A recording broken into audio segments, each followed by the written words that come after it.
United States Army, and I was medically retired as a sergeant E5. Okay. So, and where were you born? New Haven, Connecticut. And did you have siblings? One brother. One brother. And your parents, what their occupations? My father was an advertising executive, and my mother most of the time was a homemaker. Okay. And what were you doing before you were drafted? Well, variously attending college and working, and when I was drafted, I was working at a gas station. Mm-hmm. And were you married at that point? No. No. You were living at home? I was living with my parents, yes. Okay, so you get drafted, and now let's see, where did you go when you first got drafted? I went to Fort Dix, New Jersey, Okay. for basic training and AIT. And so you were in Fort Dix for how long? March, mid-March, I think it was mid-March to July. Mid-March to July, and then had 30 days leave before flying out to Fort Lewis, Washington, where they tried to decide where we were going to go. So you had 30 days leave, and did you go back home? Yes, I went back to Connecticut. For 30 days, and then you went back to D.C.? No, I went to Fort Lewis, state of Washington, Oh, state outside, of Washington. outside Seattle, somewhere. I'm not sure where. So, and you were there for how long? About a week. I don't remember the exact dates, but it was at a transitional period where Congress and the President were trying to figure out where they were sending people. So some people were getting diverted up to Alaska, some people were getting diverted over to Germany, and then the rest of us were not diverted at all and went over to Vietnam. And so after a week, then you flew by, how did you get to Vietnam? I don't remember the airline, but it was strange because it was a civilian airliner with civilian flight attendants, and we flew from Washington to Hawaii to Guam, and then from Guam to Cam Ranh Bay in Vietnam. So were there any civilians on the plane, or just? Well, the civilians were the pilots and the flight attendants. So then, when you got to Vietnam, where did you land first? First at Cam Ranh Bay, where we were. It's like, okay, now what are we doing? It was very sandy. Everything in the camp, or at least the section where I was all boardwalks, because the sand was so deep it was hard to walk in.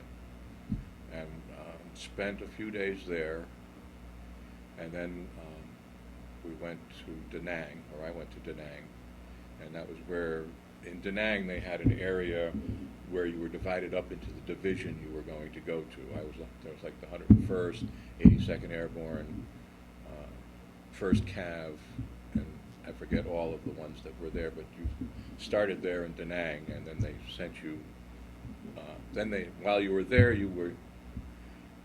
they were figuring out what platoon, company, battalion you were going to. And so you were there for how long, do you think? A few days. Just a couple of days. Enough to fill some sandbags for perimeter defense. They had to keep us busy. Uh-huh. So then you went from there to, where was Then it? I went to Camp Eagle in the 101st Airborne in Phu Bai. And you stayed there for? Then that was it. You were there. I was there. That was the base camp. Uh-huh. And I was in Charlie Company, 2nd Battalion, 502nd Infantry Brigade of the 101st Airborne Division, Air Mobile. We weren't actually parachutists, most of us. Mm-hmm. So stayed there, I don't know, 2-3 days, getting oriented, getting my gear, getting everything that I was going to need. And then they put me on a resupply helicopter and choppered me out to a fire base where my platoon and company was, and that was dropped me in. Here's everybody, and that afternoon they put me out on an OP, an observation post, which was out away from the fire base. I don't remember how far away it was. What is a fire base? Well, actually it's an FSB, Fire Support Base, which is an artillery base, generally 105 and or 155 howitzers. And so as an infantryman, we supplied support for the fire base, for the artillerymen. The artillerymen were in charge of firing the artillery. We were in charge of defending the fire base. And so then you went to this OP, observation post, which is basically you stuck somebody out in the jungle to watch for any enemy activity. And while I was out there, this was the first afternoon of really anything, and a couple of mortar rounds came into the fire base. Luckily, they were short rounds, which meant they landed short of the fire base. But that was my real introduction to Vietnam, and being an infantryman was sitting out on an OP while. But you weren't at the fire base. You were. I wasn't at the fire base, but I could see the fire base from where I was. I was up on a ridge near the fire base. And this is how many days since you were in country, you think? Maybe 10 at the most. Wow. At the very most, 10 days. So it's all very foggy as to how many days everything took. So how did you feel when you saw that? Oh shit! The basic realm. You know. Now, are you with somebody at this observation? I You're was by all yourself? by myself. Yeah. And so nobody's there backing you up, or you're just sitting there by yourself? You're sitting there by yourself. Yeah. So yes, makes life interesting. So now, are you writing to your parents at this point, or you're? Oh yeah, I was writing wrote to them all the way through. I wrote from Cam Ranh Bay. I wrote from Da Nang. I wrote from when I was first at Camp Eagle, and then whenever I had a chance to write, I was writing. Okay, so after you've been at the OP, are you stationed now at this fire base? I think we were there.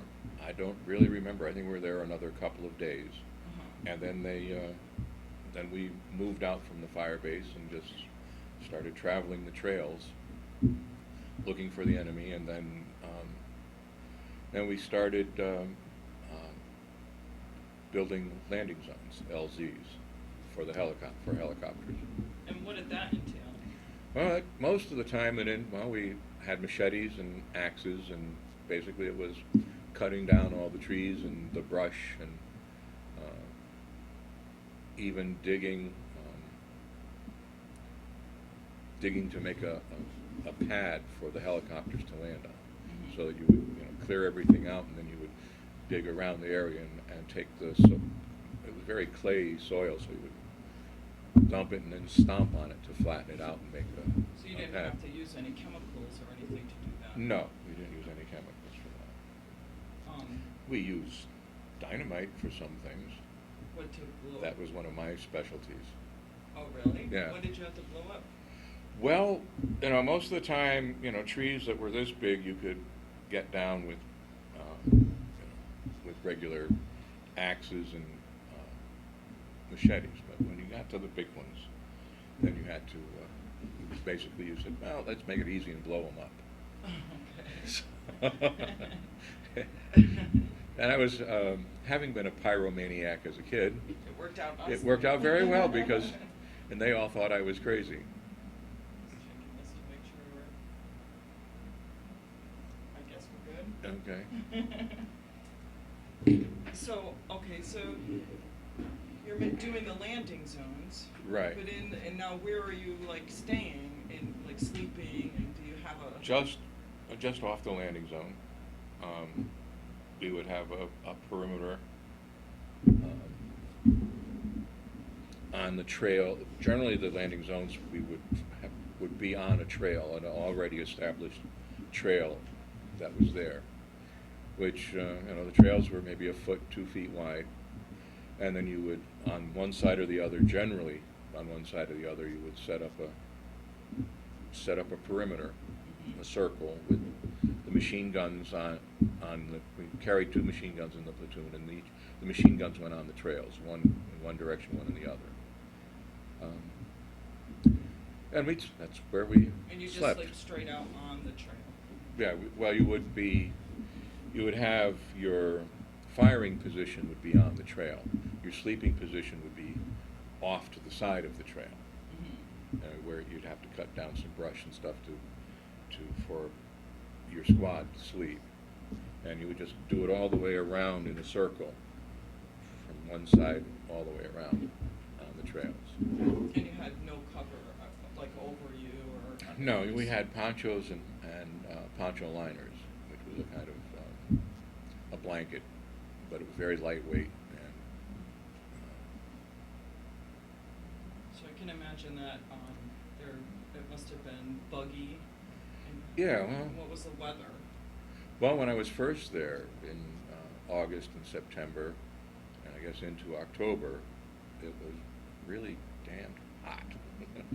in the 90s and hundreds, and very humid, and lots of mosquitoes, and we had little bottles of 100% DEET mosquito repellent that you kind of slathered on. We also took 2 malaria pills. There was the Daily, that was, you took one every day, and then there was the horse pill that you took every week for 2 different strains of malaria. So there was more than one strain of. Mm-hmm. Right. So now you're doing did you do the LZs constantly, or Pretty much. I mean, we were doing LZs pretty straightforwardly. I mean, we would build an LZ, we would set up an ambush site or a perimeter around either around the LZ or off to one side of the LZ, and that was our life. We would, sometimes we would go into an LZ and then just go out on one of the trails. They'd give us a direction, we'd go out on that trail and just keep going until we either found something or didn't find something, or they told us to turn around or whatever. In mid-September, we had done that. We had what was called a one-way LZ, where the helicopter had to come in one way and then had to back out because of the way the terrain was. We couldn't chop all the trees down enough for the helicopter to go out, come in and go out. They had to come in and back out. We were at that we were just there. They brought us in, and then we went out down the other one side of the LZ and out. I forget how many days, probably a couple of days. And then we were told to turn around and go back to where we'd come from. And when we got back to that LZ, we found a fresh booby trap where we had left the LZ. And what is it? What is a booby trap? Well, in this case, they were little fish cans that the Vietnamese used as their sea rations, and it was about yay tall and about 1.5 inches in diameter. And they would put nails and stuff in it, fill it with black powder, and then you'd have a tripwire that ran across the trail, and that was the basics that ones that we saw. So you had gone out and then came back. And then we came back to the same LZ, and now there were booby traps there, and they were fresh. So my squad leader, Frenchie, climbed up onto the LZ, and when he was up there, he spotted the VC that was planting these booby traps.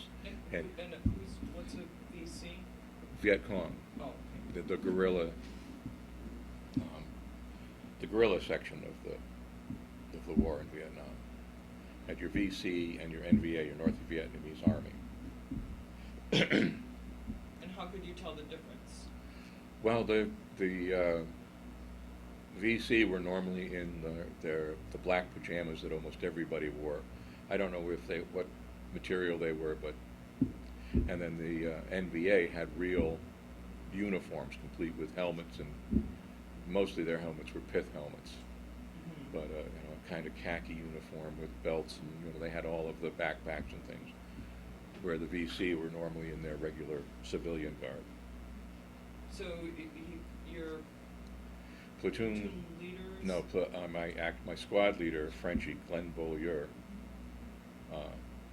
went running up onto the LZ, saw the VC, fired at him, ran after him, and then tripped one of the other booby traps that was on the LZ, and was wounded. He got shrapnel in his forearm, and that was the last I saw. No, last I saw Frenchie until after the Vietnam Veterans Memorial was dedicated, and then we ran into each other again down there in Washington, D.C. That's awesome. That must have been a great reunion. That was really, yeah, that was. So, is this the first time you're actually seeing the enemy when you're Never trying to- saw the enemy. You didn't see I it? never saw the enemy, because I was far enough back in the squad, and there was only one, and the other guys who were older and wiser, they went up on the LZ. They found him hiding under a log, and they just killed him. Mhm. But I never saw his body. We never saw his body. And I was sent across the other side of the LZ with other members of my squad to secure that side of the other side of the LZ, while we brought in a medevac chopper to take Frenchie out to go take him to the hospital. So if you build the LZ and then you're just kind of there waiting for something to happen, what do you do in this time period of, you've already built it? Well, if we've built it and they're letting us hang around, we read, wrote letters. Some of the guys played poker. I was never a good gambler, so I didn't play poker. I would go over and watch. But you guys, you lose your money. I'm not. What about music? Was there No. no radio or? No. I'm not sure if anybody had one. I'm trying to remember. I don't think so. I don't. Probably wouldn't be a great idea to have. Yeah, no. Yeah. We made enough noise as it was without having a radio. So you're going around and making the LCs, and when's the first time you actually see some action? I think it was October. We moved in a company-sized sweep. We all staged. I don't remember where we were from, where we staged. We all got on helicopters, and it was just this huge air mobile operation for the whole company. So you're talking. Normally, you put 5 guys per helicopter and at least 120 people in the company. So you can imagine the number of helicopters that were needed. And we all flew into a low-lying area. I think it was near Phu Loc. And we all flew in, dropped us off, and then we started marching. And we were marching along in the night. And as it turned out, my squad was the last squad in the last platoon in the line of march.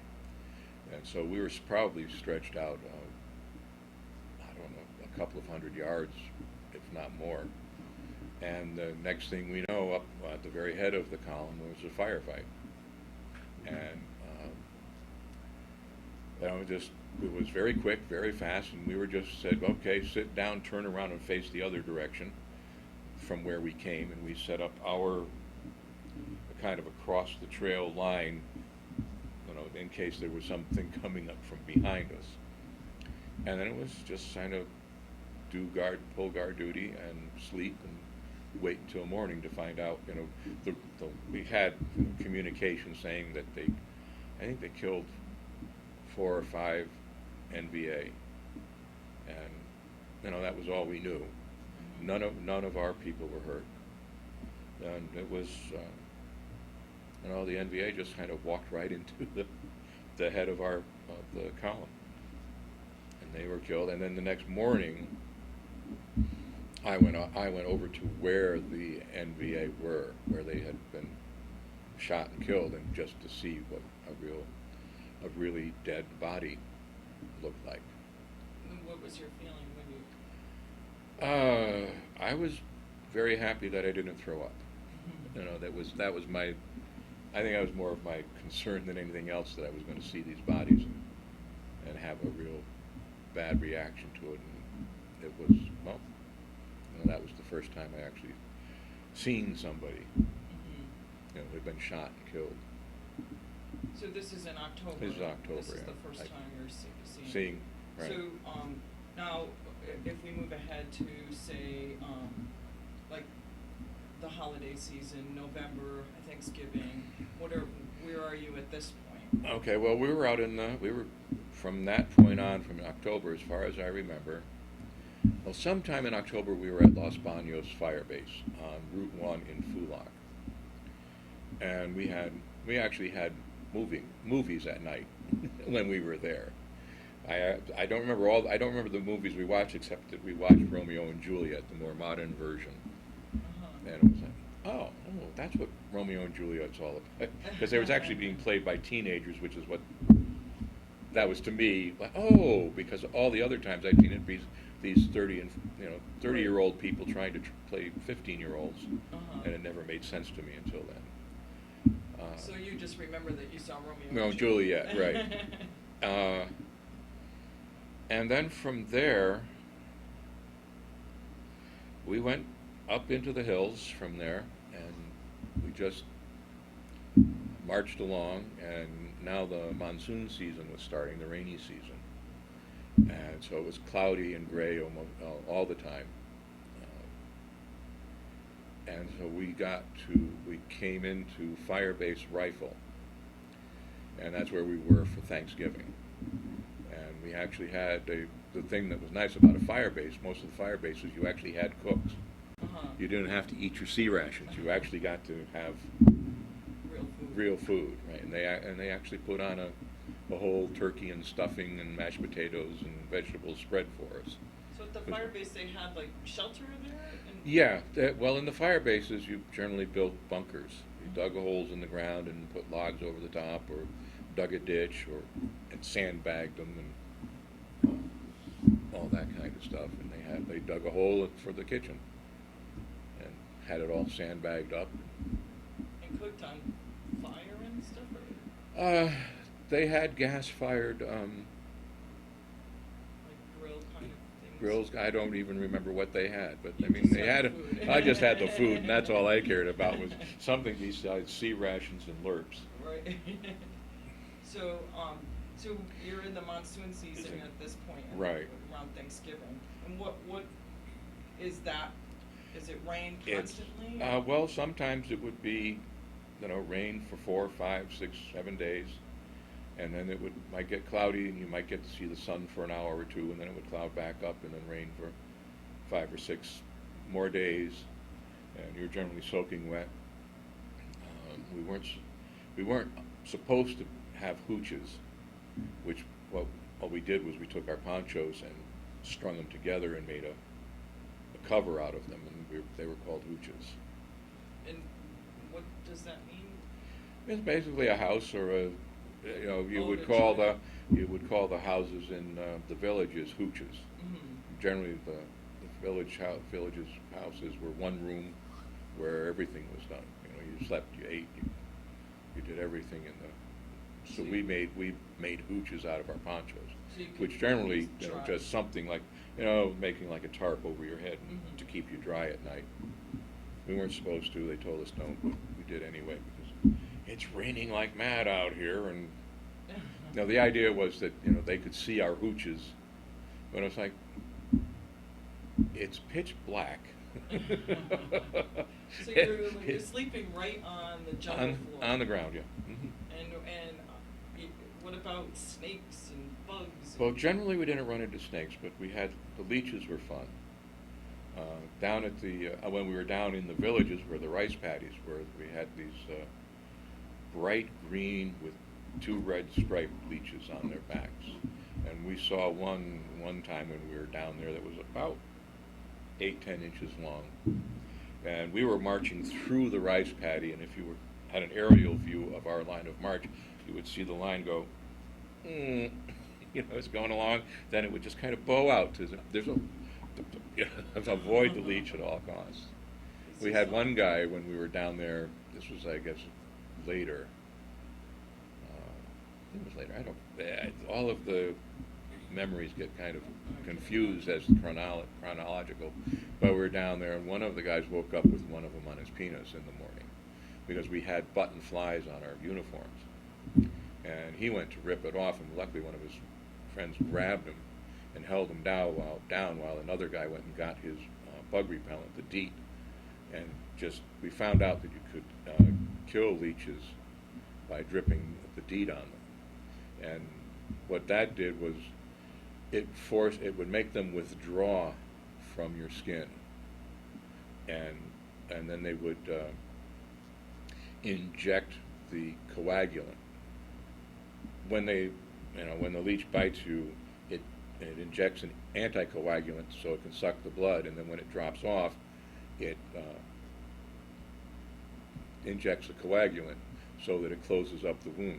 If you rip it off, you're going to just keep on bleeding. That's why they grabbed him before he could rip it off, and they just got the DEET and killed it.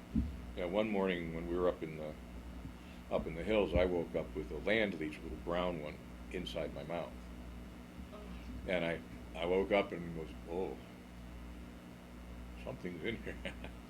Luckily, his head, the biting part of him, was on the back of my tooth, and I was just able to pull him out. So how much sleep did you get? Well, you pulled guard duty depending on the size of your squad. Generally, you pulled at least 2 hours a night, and you would rotate who had the first duty, who had second, third, fourth, whatever. How did you mentally calm yourself enough to sleep? You didn't have to mentally calm yourself. You were so damn tired. You're exhausted. But you always slept with one ear open. Mm-hmm.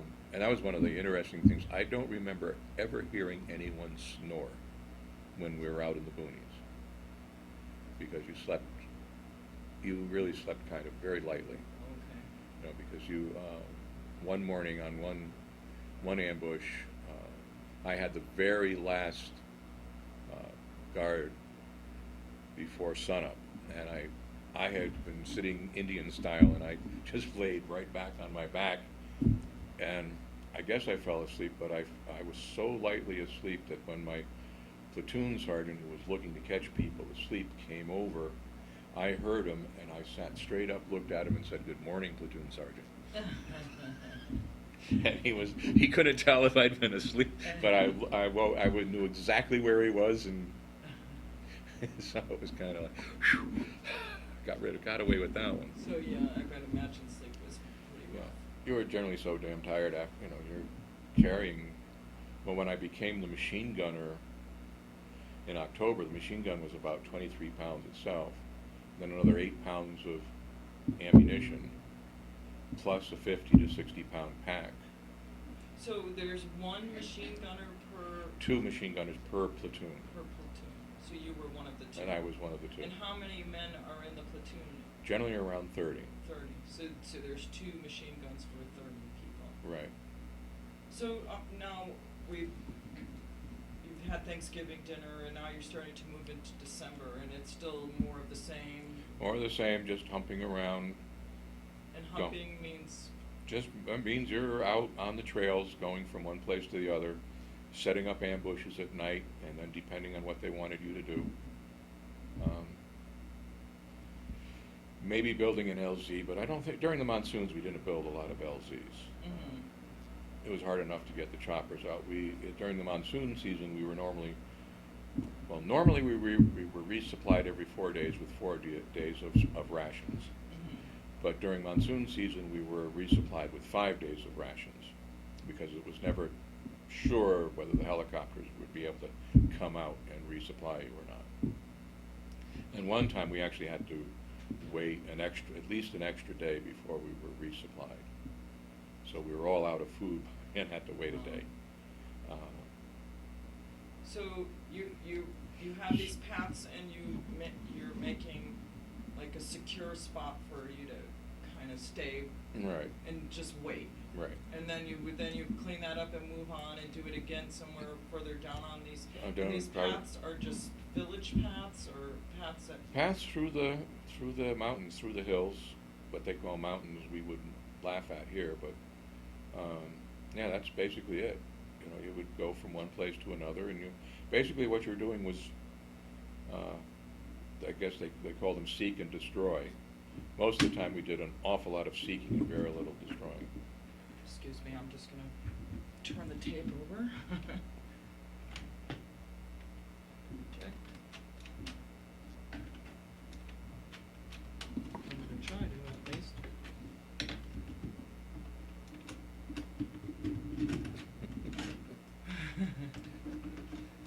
Sorry about this.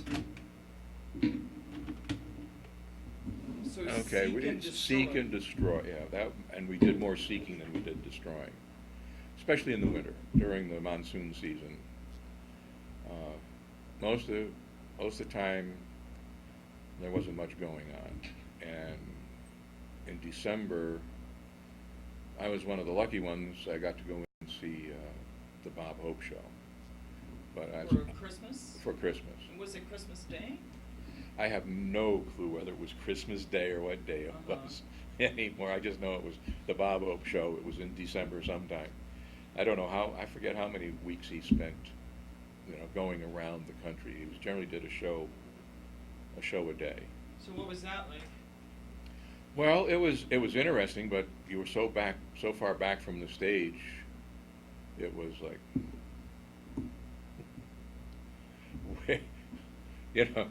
the people that had the best were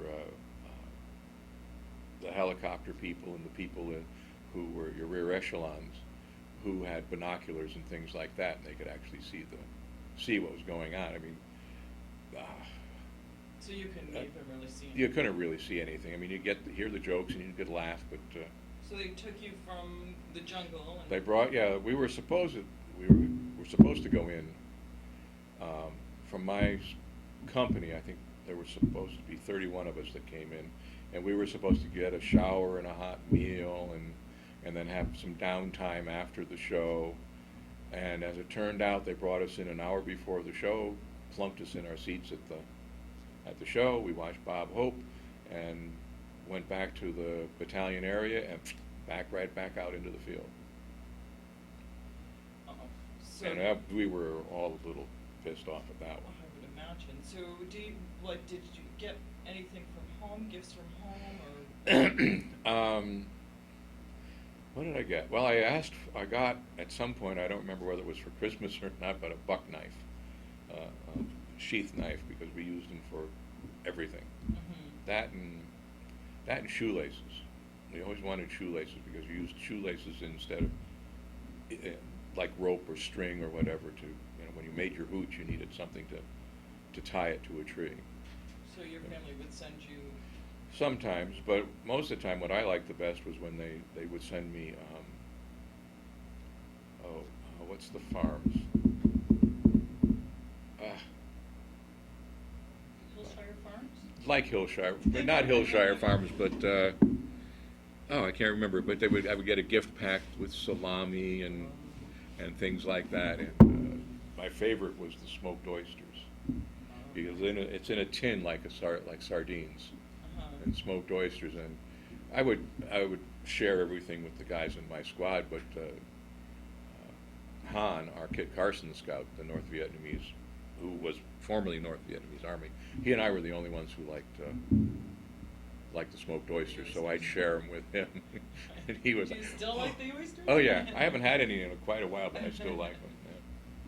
So okay, so now moving into the first of the year, do you? It's still raining and wet, and we're still not much is going on.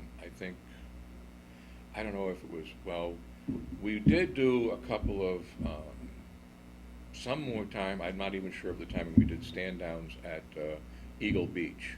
And what does a stand down mean? You get to go back in the rear someplace and take a break. Ah. And at Eagle Beach, it was a real break. It was a real vacation because you didn't have to train, you didn't have to do anything, and you had USO shows. They had a bar. You were on the beach. That's why it was Eagle Beach. You just got to go and, it was in-country R&R center. And how long would you get? Generally a few days. I think we did it twice. At least when I read my letters home, I found out, oh, I'd done it twice. I only remember one. So for and then other times you would do a stand down at your battalion area, which meant tents to sleep in, hot showers. I mean, that was the first thing we did when the choppers brought us in, was go for the showers and fresh clean clothes. What was it like being wet all the time?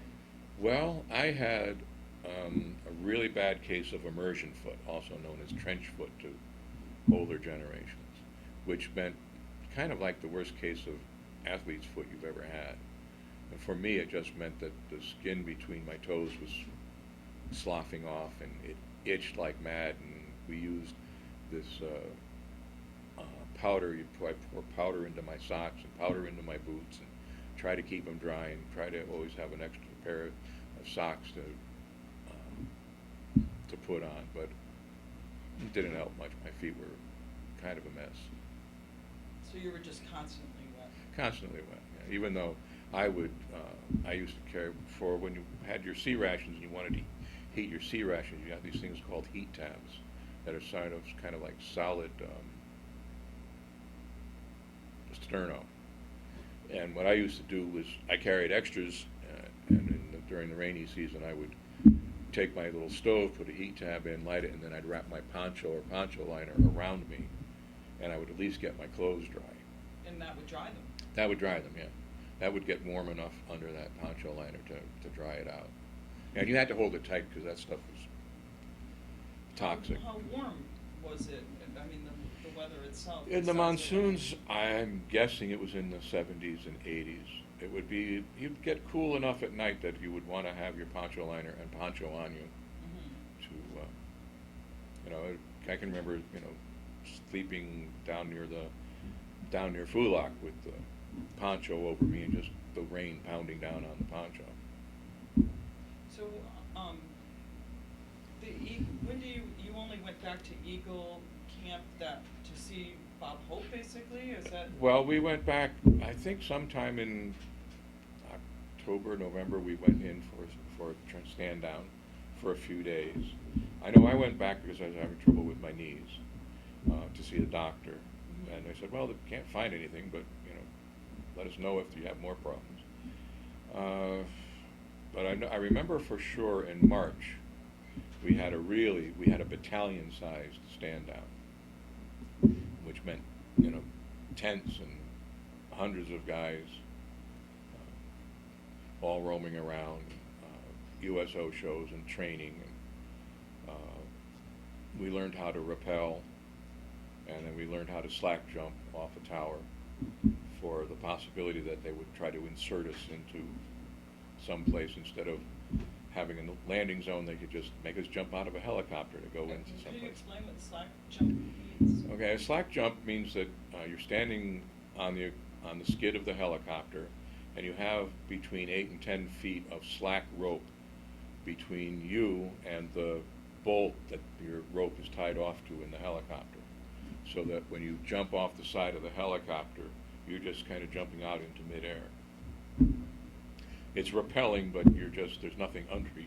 You're not, like rappelling, you're normally jumping and hitting a wall of some kind and bouncing as you bounce your way down a wall. But with the slack jump, you just jump straight out of the helicopter and slide down to the ground as fast as you can. So that's what you would do when you would go back to Camp Eagle, was have Yeah, you this would training. train. We had firing exercises. We would assault. They had built the equivalent of a Vietnamese village, and we would do assaults on the village. Kind of refresher course to what we were doing. Of course, most of the time we were there, if we were near a village like Phu Loc, we never assaulted it because there was, they were supposedly friendly, but we had no clue. And we weren't interested in the village ourselves. We really wanted to get back out in the boonies, where we were in a free fire zone, as it was called, which meant if you see somebody, you get to shoot at them. And that was a lot easier than being in the villages or down. I can imagine that the VCs being in this garb of the villagers, that it would have been hard to distinguish between them. Yeah, you had no clue.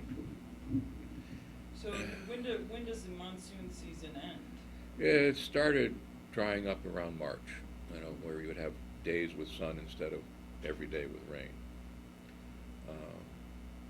And I think it was in there. Well, during part of the monsoon season, we were up on the mountain, and that was where my trench foot was really bad. And we had moved out, and my platoon moved out in one direction, and another platoon came up. And in the process of all that moving around, an NVA paymaster showed up. What is that? He had to pay for the NVA Army. He and a few people, and the other platoon who had moved into ours where we were able to ambush him and kill him. And they figured out he was a paymaster because he had lots and lots and lots of money on him. So there were like 4 or 5. I think they killed 4 or 5 NVA that day. A paymaster, meaning he had to pay for? He had pay for the North Vietnamese Army. Yeah. Oh, he had their pay. He had their pay. Oh, okay. Now we had paymasters in our army So to pay us. So you had captured him? No, they didn't capture him. They killed him. Oh. I mean, it was just, they're the NVA and shoot. I mean, that was, you didn't bother asking questions. And then it was later in March where almost everything that had happened as far as firefights and things were happening around me, but not to me. And then I think it was March, we had come down a trail to a river, and there was a little bunker across the river, and it turned out to be empty. And we came across the river, went past the bunker, set up a perimeter, and then about 10 of us, or one or two squads, went back to the bunker along the river with Han, our Kid Carson scout. And Han was next to me on my right, and we're facing the river, and all of a sudden Han goes, "VC come." And we're like, "What the hell are you talking about?" "VC come." And finally we said, "Where?" And he pointed upriver, and everybody quieted down, and we're sitting there, and 2 NVA in their black pajamas with their AK-47s slung up over their shoulders come trotting down the street, and we were just so surprised. We were like, "Huh?" And then Han, I assume, hollered in Vietnamese, "Open fire," and he opened fire, and the rest of us opened fire, and that was it. They were killed, just about as fast as you could. I mean, it was all like, from the time he said "VC come" to the time we killed them, it was 3 minutes, 4 minutes, something like that. Maybe even less. And that was the first up close and personal, as I called it, where you actually saw the enemy and you shot at him. So no one knows who actually killed him? No, I mean, it was just there were maybe 10 of us sitting there, and 10 of us opened fire, and we're all aiming in the general vicinity. And So what did you do with them after? Well, then they They called police the bodies. They got any information, intelligence, money, souvenirs off of them, and they took the bodies and put them in the bunker. Me with the machine gun, I was assigned to guard duty, and so and then they had the engineers came out and blew the bunker up. So we pulled guard duty for them while they did that, and then we just went on our merry way to the next thing we were doing. And what was the next thing you were doing? Just more humping the boonies, and that was in March, and then it's getting clearer, and then in April the weather was getting better, and we started running into more of the either VC or NVA who were hanging around instead of, most of the time, we had one incident where the point man was going up the trail, and all of a sudden a hand grenade went off, and he was wounded, and we came up and started firing up the trail because we really couldn't see what we were doing, and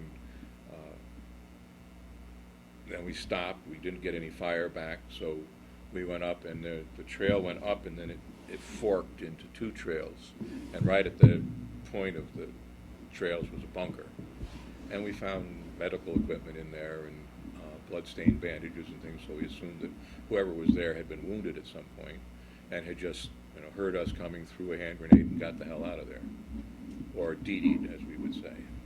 DD. DD means run, and DD Mao means run faster or run really fast. So that's Vietnamese. Yeah, I think there was a kind of crazy combination of Vietnamese and French in a lot of things, because when something was a lot, it was beaucoup, which is in French really beaucoup, but in Vietnam and for us it was beaucoup. I mean, there are all sorts of phrases, and I don't remember a whole heck of a lot of them anymore. So now the weather's changing. It's April, and what do you mean by changing? Now is it getting Now really it's hot sunny. again? Now it's getting sunny. It's getting hot, and we're doing our thing. And we were on a fire base, and this was okay. I'm jumping to the end of April 26th, and we were on a fire base, and they were sending us to an LZ, and I was in the lead chopper. We came in, we were just coming in and about to land when a mortar round landed to our rear and left and behind us. And whatever it did, it cut power to the helicopter, and we were about 5 to 10 feet off the pad, and it just slammed into the ground. And so we all scrambled out, and I still remember watching, because I was in the left-hand door to have the gun sticking out, and I can remember watching the pilots just flipping switches on the top of the helicopter, shutting everything down, so I guess so nothing would catch on fire or Then the helicopter was done after that? That helicopter was toast, yeah. Let me just check this again. Okay, we're still doing good. Hopefully we have audio. And so, we scrambled out of the helicopter out the right side door, and then the door gunners and the pilots scrambled out too. And my squad, the 5 of us, set up on one side of the LZ, on the right-hand side, and kind of like, okay, what's going on? And luckily it wasn't a real hot LZ, it was just a mortar round coming in. And then there's all this communication back and forth, how are we going to get picked up, how are we getting off of here, because there's only 9 of us up there, and it was only a one-pad LZ, so they couldn't send in other choppers with more troops. So it was wide enough, and another helicopter came in to get the helicopter crew off, and he had to put his skid on a log, on a stump, so that the guys could climb up. And when he did that, another mortar round came in, aimed at him, and luckily it didn't hit him or hurt him, and he was able to just put his nose down and dive down the side of the hill. And that left the 5 of us sitting on this sitting there by ourselves, and we could see the fire base we had come from, and we could see our whole company lining the fire base, watching what was going on with us.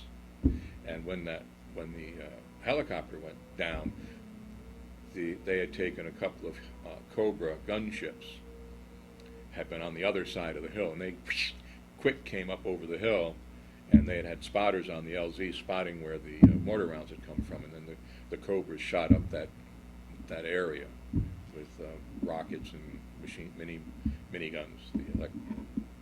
So how did Gatling you get gun. out of there? Well, then they brought another helicopter in and took us out, but we had to leave all our gear there, except our weapons and ammunition. We brought all of that out with us, but our packs with all our food and all our personal stuff we had to leave on the LZ. And then they took us then we went right from there to a firefight that another platoon had gotten into, where they'd run into an NVA bunker complex. And we came in, and I didn't realize it. When we got there, I said, like, wait a minute, there's the 5 of us, we don't have any food for tonight. What are we going to do for food? And somebody said, well, take one of those packs over there. And it wasn't until later that I realized that those were packs of somebody who'd been wounded or killed. And we started towards the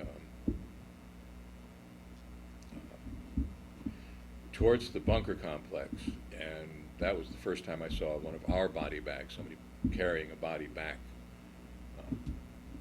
So what's is it?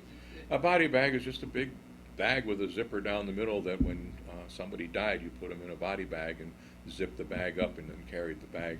And what these bunkers that you were in, or you went down to the bunkers? You said it was at North Vietnamese. North Vietnamese. So you came up like front line in front of their bunkers. Yeah, they would have a trail that would lead into their bunker complex, and they would have a bunker right on the trail, and it was basically it was all mud and logs and things, and it was basically routing them out of there.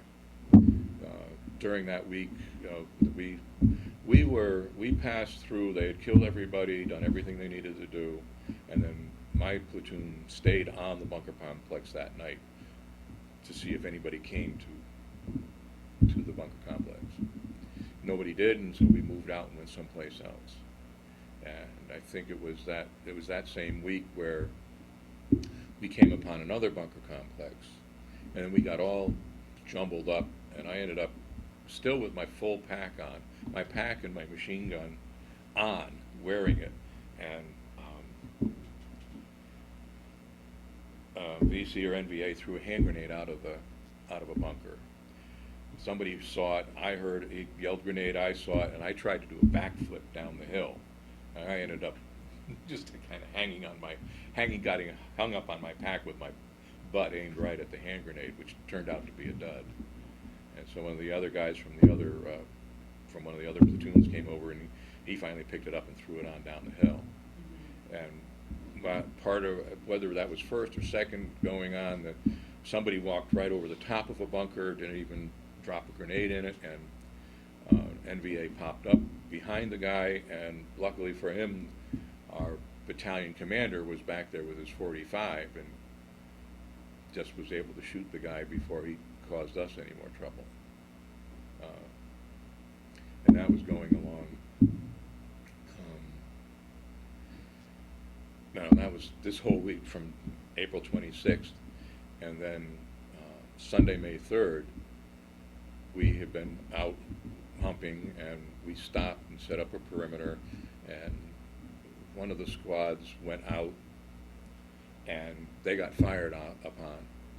And so then the rest of us left our gear, except for our weapons, and we went up to where they were, and then we had an online, we were going to do an online assault of the bunker complex, which meant we were all in a straight line, and we were just going to sweep up on the bunker complex. And there was a guy next to me, one guy next to me, my assistant gunner, Marshall, and all of a sudden an M16 fired, and the guy next to me, who was brand new, started going back down the hill, and I turned to him and said, "Where the hell do you think you're going?" And he turned back to me and said, "I've been shot."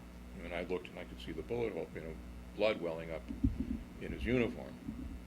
And so he went back down the hill, but because it was an M16, we stopped our assault, and the lieutenant got on the radio and tried to find out if we had really been fired up friendly fire, because we'd had an incident a few weeks before where somebody got shot in a friendly fire incident. And they didn't use M16s? No, they had AK-47s, and they had 51 caliber machine guns, and they had a 30 caliber 308 machine gun, but I'm going to change tape.